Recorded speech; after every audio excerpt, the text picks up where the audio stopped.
Good, thanks. How about you, man? Of course, it's a 3% race. Governor, states.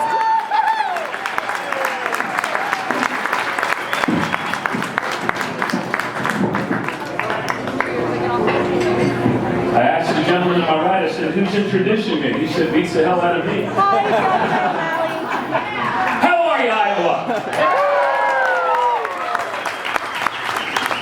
Hey, it is great to see you guys here tonight.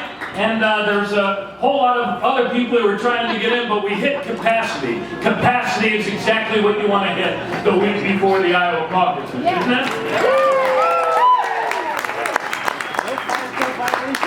So look, I want to thank you. I want to thank the people of Iowa. I love your state. I love the beauty of your landscape. I love the warmth of your people. And I love this most of all. I love the fact that in Iowa, you're not intimidated by polls. You're not intimidated by big money. You're not intimidated by the big banks. And on caucus night, you always have a way of upsetting the apple cart, don't you?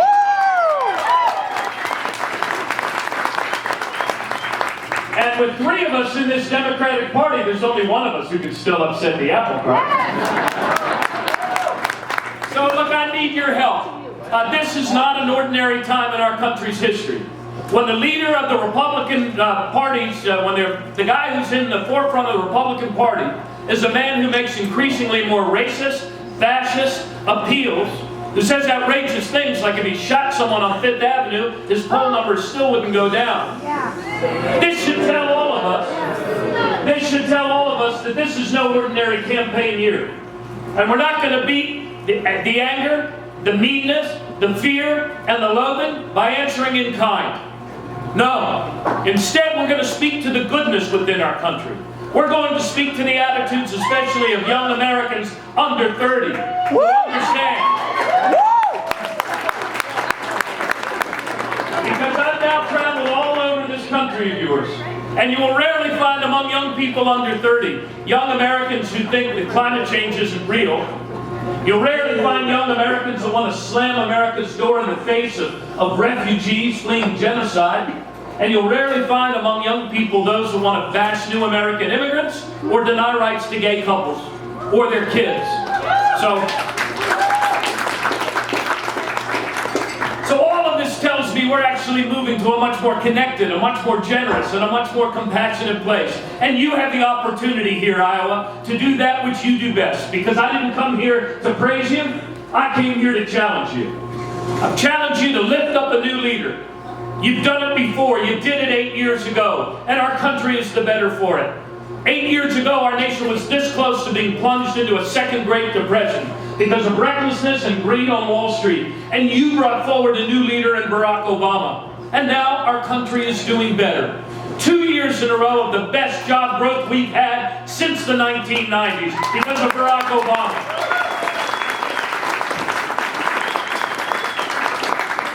And now we need to build on the good things he's done to make wages go up again for all Americans. Because the hard truth of our times is this: while our country is doing better, 70% of us are earning the same or less than we were 12 years ago. And nothing works very well for long in the United States unless people who work hard are able to get ahead and give their kids a better future. There is in our nation a growing injustice, a growing income inequality, a growing opportunity gap, and that sort of injustice doesn't solve itself. It requires us together, and it requires new leadership. Look, my story is not the story of a Democratic conversion. It is the story of a Democratic upbringing. I was born the year that President Kennedy was killed. My parents taught us to love our country, to love God, to love our family, and to understand that the stronger we make our country, the more she can give back to us, to our children, and to our grandchildren. And the experience that I have to offer you in this race is not the experience of a senator or a congressperson. I have not been part of the gridlock national politics that has been our country's recent past. My experience is as a mayor and as a governor, bringing people together, getting things done, raising the minimum wage, passing a living wage, making it easier for people to vote instead of harder. And unlike Governor Branstad, instead of cutting public education, we increased education funding by 37% and made our schools number one.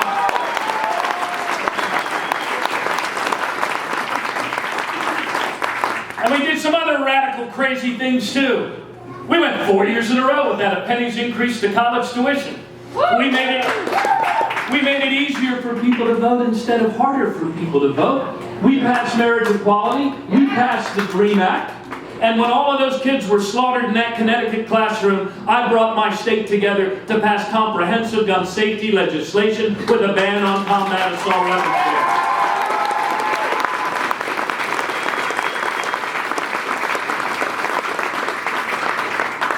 And by taking action to include more people more fully in the economic, social, and political life that we shared as a state, we also defended the highest median income all through the recession, a better rate of job creation. I'll be darned. That old notion our parents and grandparents had of including more people more fully, it's actually good economics. Because the truth of our matter is this: our economy is not money, it's people. It's all of our people. And if we're going to bring our nation together, if we're going to make wages go in the right direction, we have to start acting according to that formula of success that earned us the brand of the land of opportunity. So what am I talking about? I'm talking about three things primarily. To make ourselves stronger at home. And in the Q&A, let's talk about a need for a new foreign policy of engagement and collaboration, a new national security strategy of threat reduction. But make no mistake about it, all of those things depend on our making ourselves stronger at home.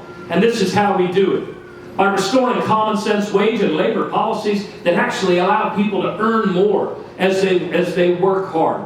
In other words, things like, I say that we should raise the minimum wage to $15 an hour however we can, wherever we can.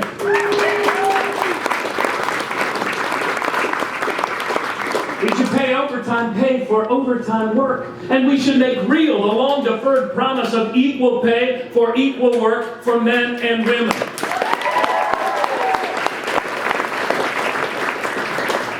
And if we want wages to go up rather than down, why would we consign all of our seniors to retire into a life of poverty rather than a life of a retirement of dignity?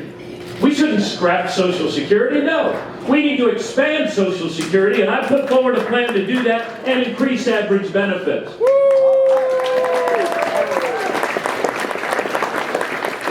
If we want to get wages to go up rather than down, let's get 11 million of our neighbors out of the underground shadow economy by passing comprehensive immigration reform with a pathway to citizenship for our people.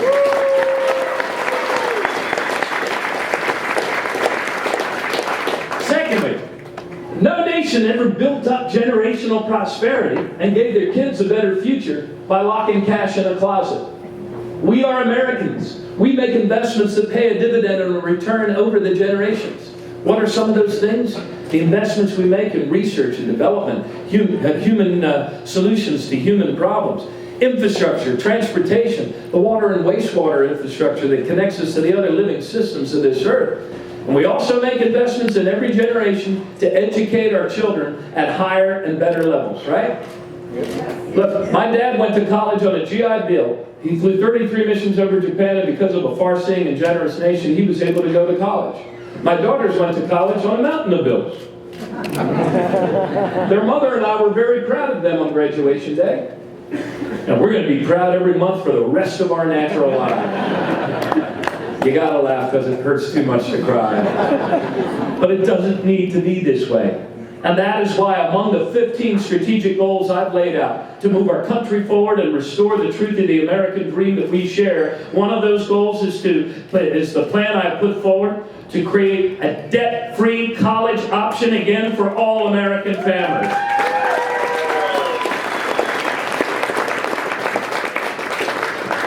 Finally, and then let's do some Q&A, because you're not really in Iowa unless you're doing question and answer on a chair. Like Hawkins style. Finally, the great challenge of our times. You know, there has never been a group of human beings on the planet that ever assembled themselves together, formed a republic, that were more innovative, that were more creative, that had a genius for harnessing the diversity which is their great strength to solve their problems than us. U period, S period. And one of the great challenges on our horizon, there are many, changing nature of conflict and the threat that it poses, but another great challenge is climate change. The greatest business opportunity to come to the United States of America in 100 years. And look, Iowa, how you're pointing the way forward on this as well.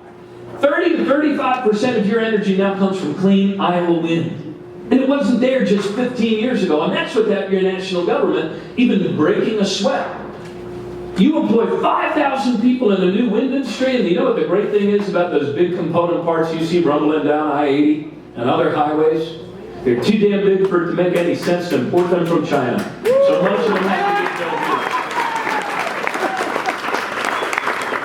This is the circulatory, in more ways than one, clean, green economy, where by squaring our shoulders to the challenge of our times, we make it our opportunity. We create jobs. We build what we need here. And that's why I am the first candidate, let's hope not the last, there's still 5 days before caucus time, but I'm the first candidate to put forward a plan to move us to a 100% clean, green, electric grid and create 5 million jobs along the way.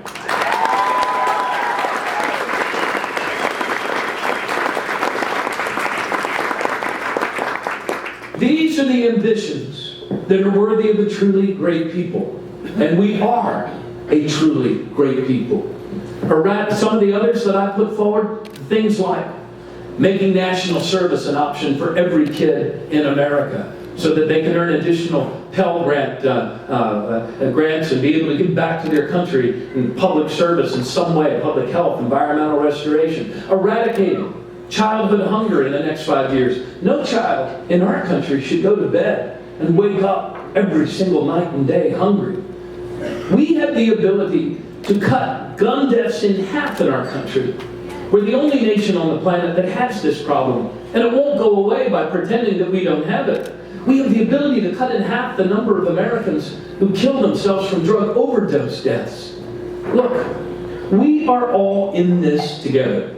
We need each other. And we have to help each other if we're going to succeed. And my plea to you tonight is this, Iowa. Look, there are many people who say to me over the course of these last several weeks, man, you got a tough fight. I know. I got into this knowing it was a tough fight. And the tough fight I'm talking about is the ability, our ability, to be able to give our kids a future with more health, more security, and more prosperity. That's the tough fight that I have volunteered for. And I have always been drawn to a tough fight. And you know what? I think you are too. I believe the toughness of the fight is the way the hidden God has of telling us we're actually fighting for something worth saving. I didn't run for mayor of Baltimore in 1999 because I thought it was easy. I didn't run because we were doing well. I didn't lead my state through easy times. I led my state through a recession. And what we need to do now is lead our country through what is some of the most divided times that our politics has faced in a long time. But there is nothing so divided about our nation's politics that it can't be healed with a renewed faith in one another, with new leadership. So I ask you, go to your caucus on Monday night, and when you and your neighbors are determining who can best bring us together, of the three of us, who has the best chance to pull our country together, win this general election, build on the good things that President Obama has done, I want you to hold strong in that first alignment.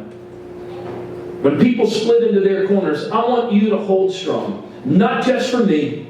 I want you to hold strong for that country you carry in your heart. Because there's a lot of forces that have tried to tell you what the outcome is going to be before caucus night. They'd like you to believe that there's only 2 people in this race, and that we've become such an impoverished party that we're a party of either or. So I want you to hold strong. And I want you to hold strong, and I want you to think of those kids that are only going to be in 3rd grade once in their life.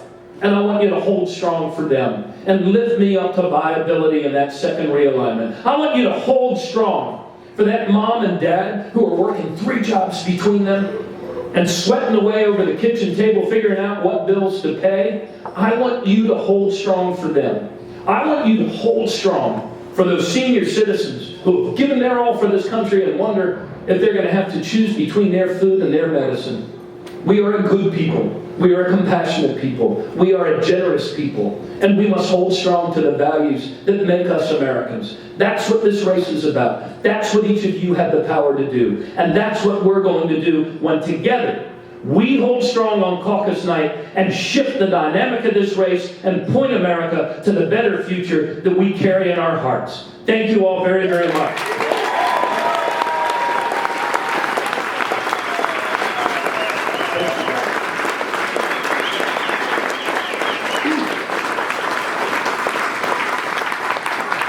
I wish I brought my phone in to take a picture of you guys from up here. Somebody give me a... Over 4 years, that would put 30 million people on treatment and save their lives. Yes.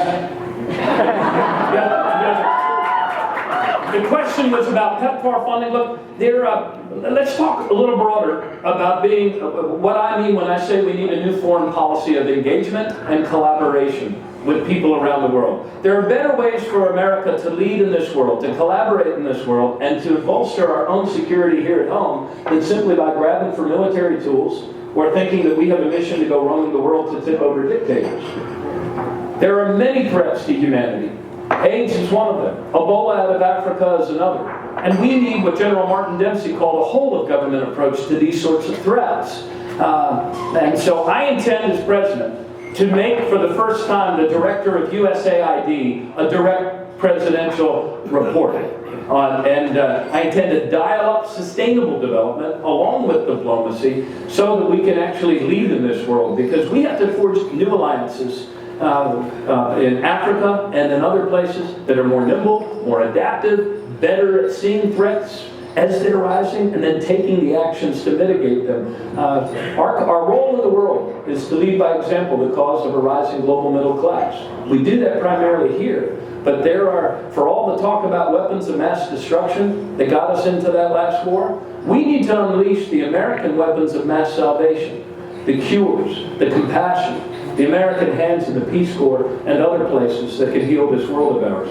Okay, I'm going to go kind of circular around the room, and I'm going to be shorter in my answers so we get more questions. Yes, sir. Governor, after you were elected president, do you consider Hillary Clinton and Bernie Sanders for cabinet positions? The question was, after being elected president, would I consider Bernie Sanders and Hillary Clinton for cabinet positions? Sure. Yes, ma'am. Yeah, my stance on fracking is this. We never had fracking in my state of Maryland. In fact, on what the governor following me, I put out what are still regarded as the highest regulations protecting air quality, water quality, and human health that have ever been promulgated out there. The new governor pulled them right back, but the fact remains we don't have fracking in our state, and I have advanced as part of my climate change plan that we should have a zero tolerance for methane release in the fracking process. People like to talk about how natural gas burns cleaner than coal, but you can do just as much damage in the extraction process if you allow the methane to escape. So I believe that our future is going to be found not by new ways to burn more fossil fuels. Some of that stuff's going to have to stay in the ground. We didn't leave the Stone Age behind us because we ran out of rocks. So we need to extend the renewable tax credits for solar and for wind, not just 5 years, but 15 or 20 years. We need to make the investments in new battery technology and next generation, safer nuclear as all of these nuke plants start to come offline, and with, by the way, a whole lot of waste behind them. And we need to seed a new era of buildings, our built environment, that net zero homes, way beyond LEED, buildings than the human footprint that produces more energy than it consumes. And we need to use our cities as the leading edge in that process. Yes, sir? Hello, so my question is actually in regards to private prisons. So what would you do in terms of lobbyists spending millions of dollars to incarcerate more people, essentially, especially in regards to the 17,000 immigrant detention quota as set by the Department of Homeland Security. Yeah, the question in the back is about this shameful move that we have going on in our country to for-profit prisons. And did you know that our country now maintains the largest system of immigrant detention camps of any nation on the planet? I am totally opposed to for-profit prisons, and I would seek to get us out of those contracts. Jorge Ramos has called my comprehensive immigration reform plan the most progressive and comprehensive of any candidate running for president, and part of that is that I want to shut down these shameful numbers of immigrant detention camps that are penning up women and children and families for months and months and months on end with absolutely no due process, and when there's not even a threat to public safety, and also these rather mindless deportations that we're doing, breaking up families. All of those things are actions inconsistent with our principles as a people.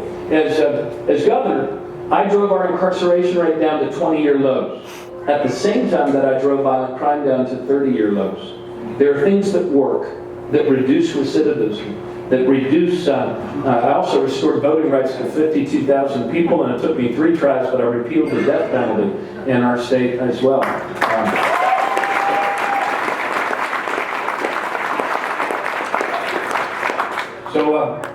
Yes, in the back. Yes, you. Okay, so this is a question about the DNC.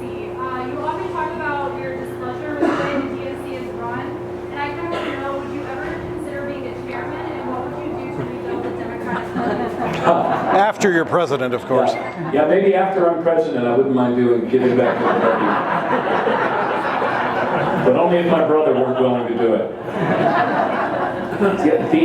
Look, this is, I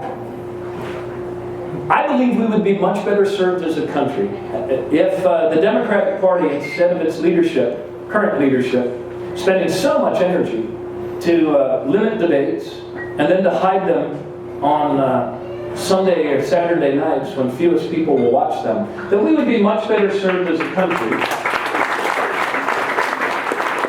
if instead we had a 50-state strategy to pass 2 important constitutional amendments. One would be to enshrine in the Constitution the right to vote. And I know it's hard, and I know you have to go state by state, but you can't win elections at any level of government if you stop organizing as a party. I mean, the other constitutional amendment would be to overturn Citizens United.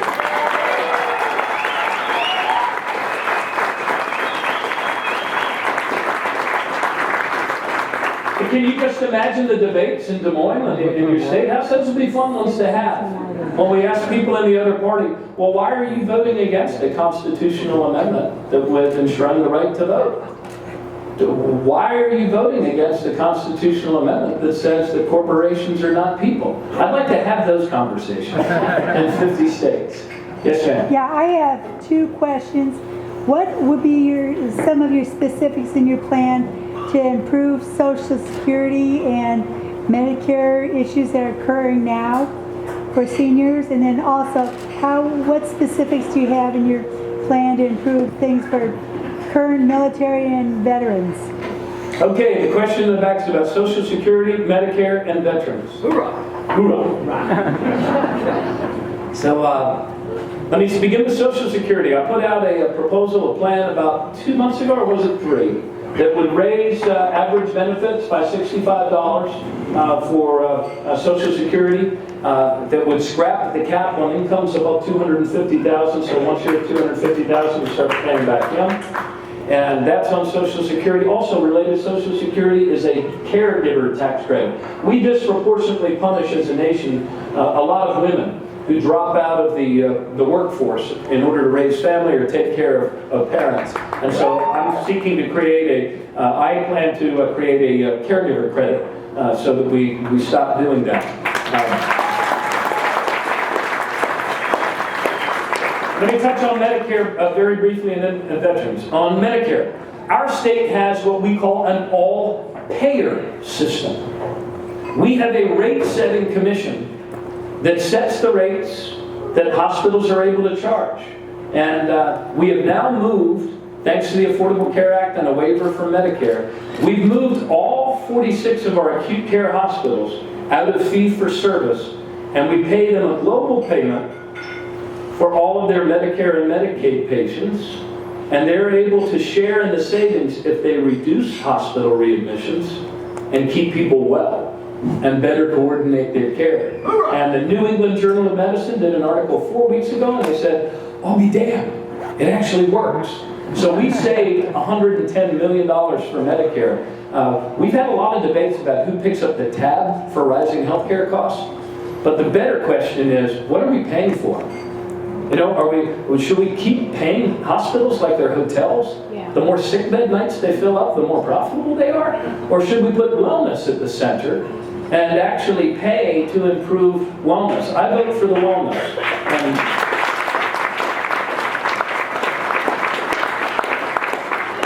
And finally, on the veterans, one of the things that I have, one of the things I've learned about, I'm trying to come up with a shorter way to say this. When our veterans come home, there's absolutely no handoff between the Department of Defense, the Department of Veterans Affairs, or even your state offices of Veterans Affairs. On the DD-214 that veterans fill out when you come home on your discharge, there's not even a box on there for an email address. And a lot of our veterans get lost. And they become ghost people. We catch up with them in hospitals. We catch up with them in county jails. But one of the 15 strategic goals I've set for our nation is full employment for our veterans, which means we have to start engaging them on an employment conversation basis long before they're discharged from the Department of Defense, and make sure those connections are there using modern technology, GIS, customer service, all of those sorts of things that will identify choke points in services, but also keep our veterans from becoming anonymous numbers that somehow fall off our grid and get lost in jails or morgues or their own despair. Yes, sir, gun sense voter. That's pretty clever, bringing a sign. You're a mom demanding action. I'm a mom demanding action. And I want to thank you, Governor O'Malley, for being such a strong advocate for guns.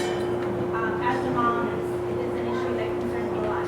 I want to know, if you're elected president, what will be your first legislative priority in terms of reducing gun violence? Yeah, look, we, I should say, have been driving the debate in our party. There's other fellows I don't think even talk about this issue on their stage. And of the three of us running, one of us has been remarkably consistent through all the years on this issue, and that person is me. And I think you need to, and with great respect for my other two colleagues, so I intend to be relentless in pursuing comprehensive gun safety legislation, reinstating the ban on combat assault weapons like we used to have in this country, and requiring universal background checks. 90% of independents, Democrats, and Republicans agree we should have universal background checks. When ISIL is doing YouTube videos telling their members the best way to avoid a background check is by going to a gun show to buy your combat assault weapon, that should tell us, without need of a Homeland Security expert, that we have the vulnerability to close. And I also put out about 7 executive actions the president can take. In fact, President Obama is taking up a couple of these. We're the largest purchaser of guns in the United States. This is the United States government itself. If we use that procurement power to insist on highest and best safety technology, the micro-stamping of rounds, the serial numbers that can't be effaced. Another one is Congress voted overwhelmingly to take guns out of the hands of domestic abusers. And yet the follow-up with that with local law enforcement is next to nothing. That can be addressed through executive action. There are about 2 million people who are turned away because they fail their background checks. But the follow-up there is next to nothing, and that can be fixed. We got to get local law enforcement, state law enforcement, and we have to not be intimidated by the NRA. The NRA should not be able to tell law enforcement they can't share information. Yes, sir. Yes, sir, you've been very patient. You thought I wasn't coming back your way. I've got that. Governor O'Malley, last week, Senator Marco Rubio put out something that he's been touting for a while, which is making it easier for students of any kind to go to private schools rather than their public schools. Now my question is, as someone who came up through public school and loved my public school, is why do we give the option to go to private school when public school should be damn well better than private schools to go to? I think that going to private or public school was my upbringing, and it really served me well. Why can't we expect that of everybody else? Yeah, the question up front here was about private school vouchers, I think. In essence, Yeah. why can't we improve our public schools? Yes. I've never been totally, I've never been rigid about this. We had a number of charters. The ones that worked, we tried to learn from them. The ones that didn't work, we had to shut down. But I always saw my primary job as making our public school system overall better. So that's where I put my energies, and I treated. And a key ingredient that allowed that to happen is we treated our teachers as the professionals they are, with dignity and respect, and we listened to them. We created a survey instrument that we did every 2 years so that we would learn about what's going on in the learning environment. What's the leadership like in a particular school? How is this new curriculum being implemented? Is it working? What are the things we can do differently? We made our public schools the best in America 5 years in a row. We didn't do it by doing less for them or vilifying our teachers. But once you create that atmosphere, and one of the goals I have is to increase college and career readiness in our country's public schools. I have found that when you set goals with deadlines, that really smart, and you treat people with dignity and respect, and you lift up the leaders, that people figure out how to do what works to drive towards goal. And our teachers really led the way. You know, in our state, let me brag a second here, more of our kids take and pass AP-related STEM courses than any other state in the country. And I'd like to say that we had a great training program for the teachers, but you know what? We didn't. But when they knew that was the goal, they went and found ways to improve their own ability to teach these subjects. And so, anyway, I think there's exciting things we can on our horizon. Universal pre-K, reinstilling music, art, experiential learning, conceptual learning in our schools. We're forming the 4th year of high school so that all of our kids get not only a high school diploma that means something, but a year or a half a year for college credit that can transfer up, and a skill in a certificate in a skill that's actually in demand in today's economy rather than our grandparents' economy. Yes, sir, in the white t-shirt. Yes, sir. Good news, Afghanistan. October 3rd, 2015, the U.S. military bombed a Doctors Without Borders hospital for an hour. They circled overhead, picking off staff as they ran. No one's talked about it. You've talked about facing the ISIS threat in Syria. You've talked about opposing terrorist threats. What about the threats that our country is putting towards hospitals? Coalition forces have bombed 6 different hospitals in the Middle East. All of them clearly designed, all of them with the crosses on the top of the roof, all of them broadcasting their location to their attackers. What are you going to do? I don't care what you're going to do as president. I care about what you're going to do right now. You have the national viewpoint. You are in the media right now. What are you going to do about that? Yeah. War is, awful things happen in war, man. And I appreciate you speaking up and sharing with all of us that reality and that truth.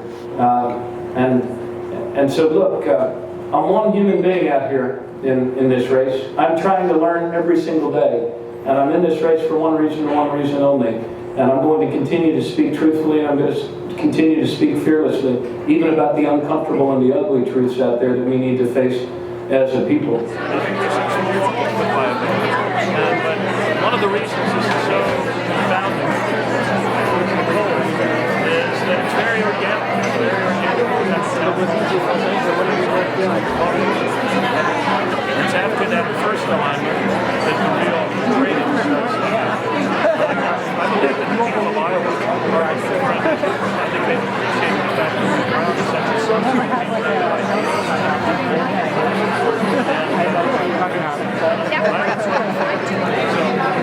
And seeing the crowd here tonight, I'm very hopeful that we'll be able to see some questions.